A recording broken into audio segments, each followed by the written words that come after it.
नमस्ते, प्रणाम, जय श्री राम जी, राधे राधे। आप सभी को स्वागत करती हूँ अपने यूट्यूब चैनल में। तो आज मैं बहुत ही झकास छोटी सी चुटकुला नाच गीत लेकर आई हूँ भोजपुरी। तो आप लोग बने रहिएगा सुनने के लिए। सुन करके कैसा लगेगा आप लोग कमेंट बॉक्स में लिखिएगा। तो चलिए मैं सुनाने जा रही हूँ।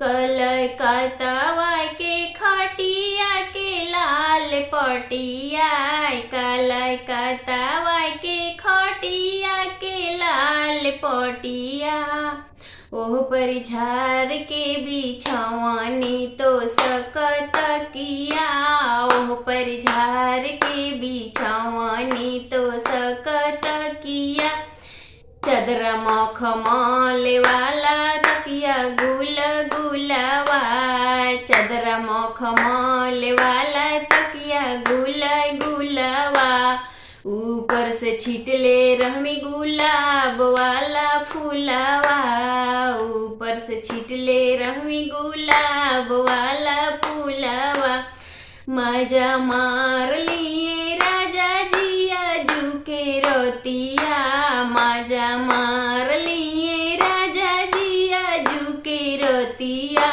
ओह पर झार के बिछवानी तो सकत किया, ओह पर झार के बिछवानी तो सकत किया, कलकत्ता के खटिया के लाल पटिया, कलकत्ता के खटिया के लाल पटिया, सुन सुन ए